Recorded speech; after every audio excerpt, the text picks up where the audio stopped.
kerajaan surga.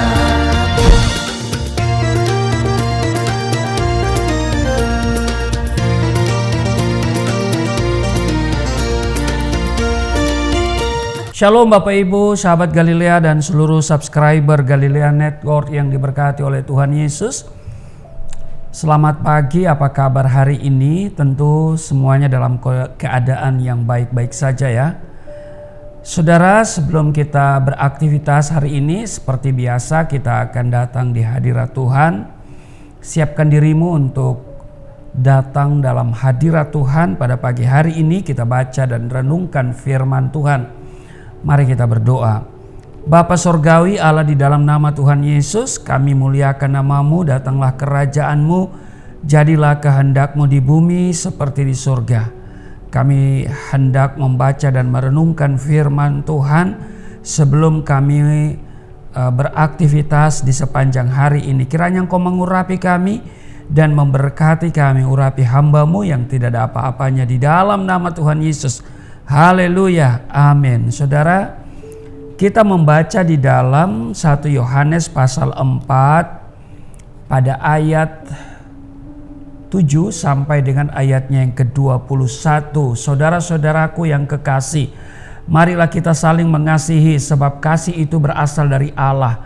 Dan setiap orang yang mengasihi lahir dari Allah dan mengenal Allah.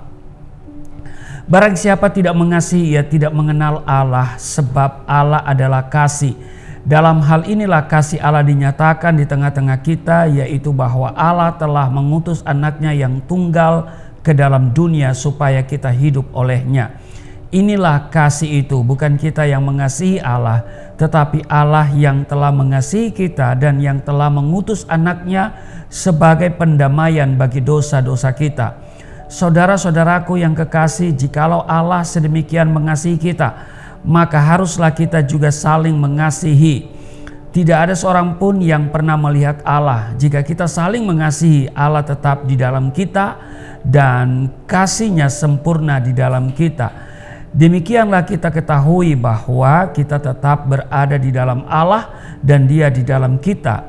Ia telah mengaruniakan kita mendapat bagian dalam Roh-Nya, dan kami telah melihat dan bersaksi bahwa Bapa telah mengutus anaknya menjadi juru selamat dunia.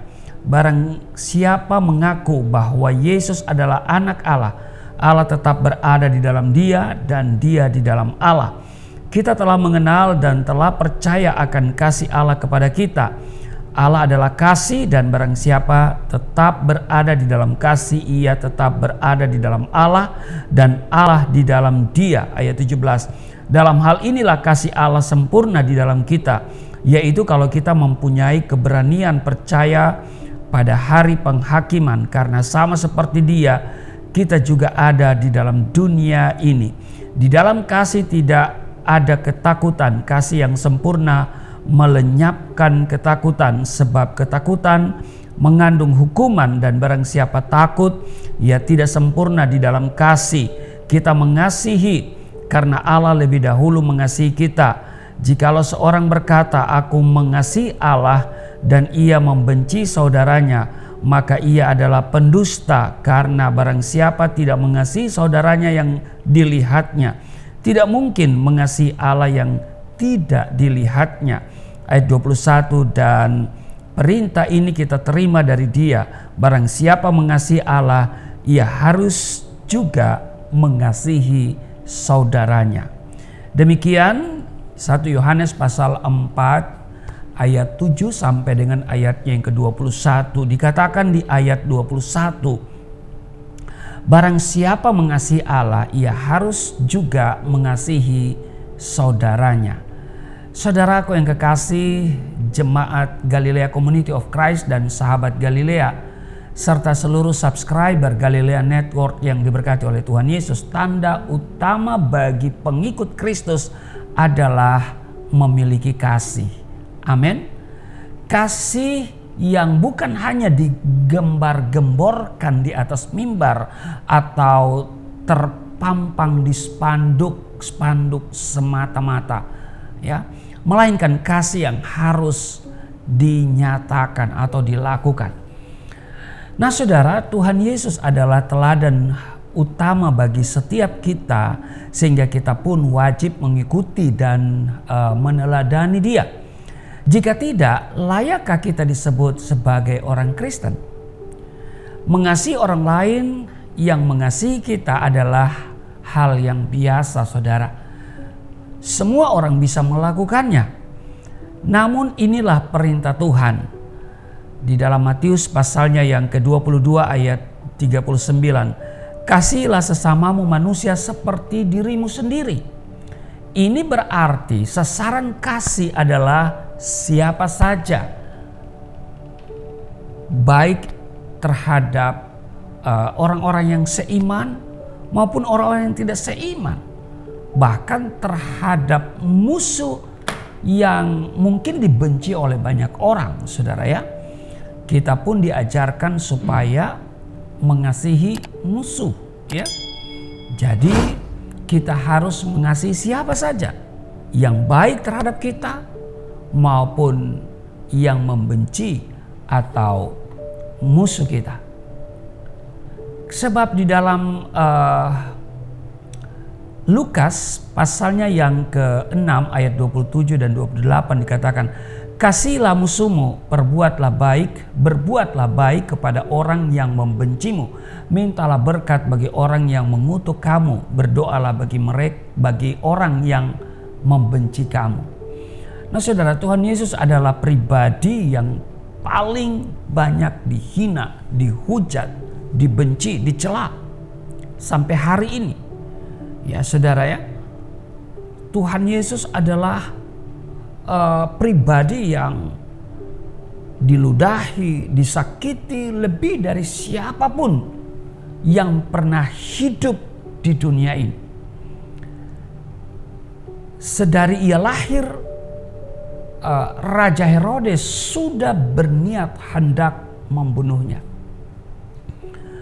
Juga semasa pelayanannya di bumi ini, orang-orang Farisi, orang-orang Saduki, dan ahli-ahli Taurat pun ya, yang notabene orang-orang yang beragama loh, ya kan, mencela serta menggunakan berbagai cara untuk menjatuhkan dia, menyingkirkan, bahkan berniat menghabisinya. Puncaknya Yesus harus mati di kayu salib. Namun di saat-saat terakhir hidupnya di kayu salib, ia masih dihina, saudara. Dikatakan di dalam Matius pasal 27 ayatnya yang ke-42. Orang lain ia selamatkan, tetapi dirinya sendiri tidak dapat ia selamatkan. Ia Raja Israel, baiklah ia turun dari salib itu, dan kami akan percaya kepadanya. Saudara, itu tercatat dalam Matius pasal 27 ayat 42. Alkitab pun menyatakan, ia datang kepada milik kepunyaannya, tetapi orang-orang kepunyaannya itu tidak menerimanya. Saudara, meski mengalami penderitaan yang begitu hebat, Tuhan Yesus tidak membiarkan hatinya dikuasai oleh sakit hati, tidak membiarkan dirinya dikuasai oleh dendam ataupun kebencian. Ia mengizinkan kasih Bapa mengalir dan menguasai hatinya, sehingga ia dapat berkata, "Ya Bapa, ampunilah mereka sebab mereka tidak tahu apa yang mereka perbuat." Saudara bisa baca di Lukas pasal 23 ayat 34. Nah saudara, andai kata sebaliknya, tidak akan ada jalan keselamatan dan penebusan dosa bagi manusia. Jika Yesus membalas kejahatan itu dengan kejahatan, saya percaya nasib kita hari ini, ya mudah-mudahan kita diselamatkan. Ya kan? Tetapi saudaraku yang kekasih, dia tidak membalas kejahatan dengan kejahatan. Ya. Karena itu saudaraku yang kekasih, mari kita ikuti jejaknya. Dikatakan di 1 Yohanes pasal 2 ayat 6, barang siapa mengatakan bahwa ia ada di dalam dia, ia wajib hidup sama seperti Kristus telah hidup. Mari saudaraku yang kekasih, kita teladani kasih yang dinyatakan oleh Yesus Kristus, sebab kasih adalah ciri utama orang Kristen. Amin.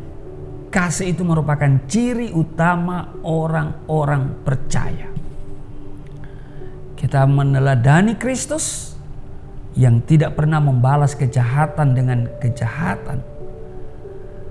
Di tengah-tengah di mana orang sedang menyakiti hatinya, orang meludahi dia, ya kan? Orang hendak menyingkirkan dia, membunuh dia, dia masih memberikan pengampunan dan berkata, "Ya Aba, ampunilah mereka, sebab mereka tidak tahu apa yang mereka perbuat." Nah saudara, inilah yang utama dalam kekristenan, yaitu kasih. Kasih kita kepada Allah diukur bagaimana kasih kita kepada sesama. Jadi hablum minallah dan hablum minannas di dalam kekristenan itu sangat-sangat kental. Kepada semua orang, termasuk orang yang baik ataupun orang yang jahat kepada kita. Tidak hanya segolongan umat yang seiman dengan kita, apalagi yang sedenominasi dengan kita, ya kan? Karena itu ada lagu yang berkata, "Ku tak pandang dari gereja mana, asal kau berdiri atas firman-Nya." Jadi kita berdiri atas kebenaran firman Tuhan. Amin saudara. Nah karena itu saudara, saya sering bilang bahwa kekristenan itu bukan agama. Ya, kalau agama tentu kecenderungan orang orientasinya adalah kepada lembaga agama. Sehingga orang yang berbeda agama dianggap rival yang mesti disingkirkan. Tetapi kekristenan itu adalah gaya hidup. Kita bukan menjadi orang yang beragama, tetapi kita menjadi orang yang beriman. Orang yang beriman fokusnya sama Tuhan. Maka siapapun yang bersama dengan kita, baik itu seiman maupun tidak seiman, kita tetap mengasihi. Amin. Bahkan orang yang jahat, musuh sekalipun, kita harus mendoakan dan melepaskan berkat kepada mereka. Itu sebabnya saudara, menjadi Kristen itu kita harus menjadi murid Kristus. Karena tidak semua orang Kristen itu menjadi murid Kristus. Tetapi setiap murid pasti orang percaya atau orang Kristen. Amin.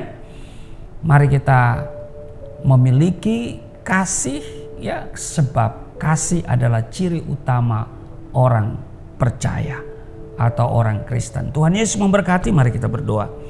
Terima kasih Tuhan, untuk hari ini kami diajarkan untuk mengasihi semua orang, baik orang yang baik kepada kami maupun orang yang tidak baik, orang-orang yang berbuat jahat, orang-orang yang melukai, bahkan orang-orang yang memfitnah, orang-orang yang mungkin merencanakan kecelakaan atas hidup kami.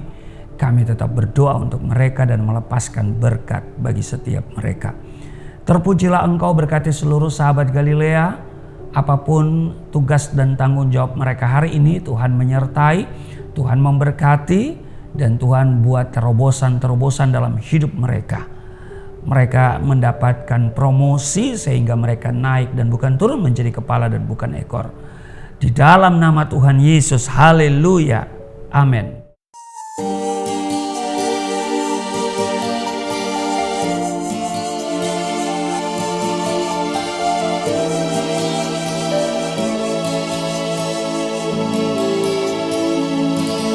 Bapa kami yang di surga, dimuliakanlah nama Datanglah kerajaan, jadilah kehendak-Mu di bumi seperti di surga.